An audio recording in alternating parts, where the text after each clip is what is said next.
There's no intro, Sure. there's no, hey man, I'm Kevin Smith. Nope. Let's just go right in. That's winging me. If I can't say that, I don't know who I am.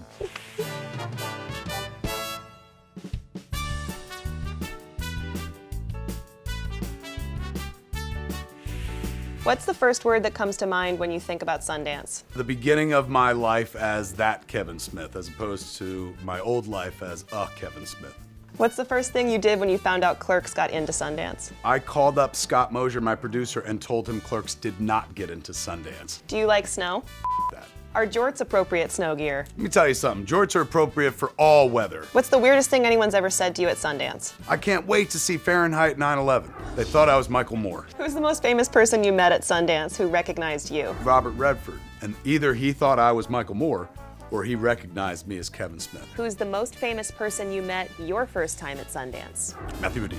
What's your favorite movie that you directed that appeared at Sundance? Clerks. What's your least favorite movie you directed that appeared at Sundance? So, of the movies that, you know, Yoga Hosers. We all knew I was gonna say it. What's the weirdest movie you ever saw at Sundance? Yoga Hosers. What's the scariest movie you've ever seen at Sundance? I'll go with the Yoga Hosers. But not scary because it was a horror movie, scary because it almost ended my career. It was terrifying. Sorry, Booth, that. Which celebrity should play you if they did a Clerks remake? Maybe Kevin James, I get that a lot. Best place to grab lunch in Park City? The eating establishment, it was where Clerks got bought. My favorite restaurant in the world. I walked in with a movie, walked out without a movie. I sold the movie. And then years later, I was like, why did I sell that movie? Skiing or snowboarding? I definitely picked neither. All that. I got bones. Like, if you got bones, you got no business doing that stuff. Describe your first Sundance in 3 words. The world opened. Popcorn or candy? Hands down candy. Popcorn. Overrated.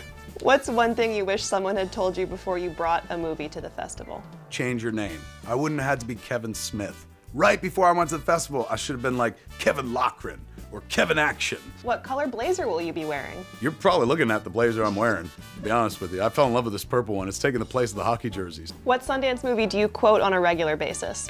I quote Clerks all the time. I'm not even supposed to be here today. What's one thing you'd like to say to all the filmmakers at the festival this year? Thank you for being creators. What's one thing you'd like to say to all the filmmakers who didn't make it this year? From my heart, Sundance. You don't need those people. I say that as someone who needed those people. Movie theater seat choice, aisle or center? I go center in a movie theater. Most overheard comment at Sundance. How much? What new indie filmmaker inspires you? Matt Johnson. He's a guy that knows how to do a lot with a very little. Name one thing you'd ban from Sundance. Cars, man. I just make it foot traffic only. What's the weirdest celebrity interaction you've had at Sundance? Oh!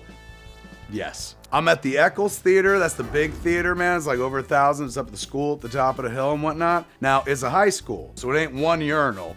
It's a bunch of urinals. And I walk in the bathroom, and guess who's not only at one of the urinals, but standing like this.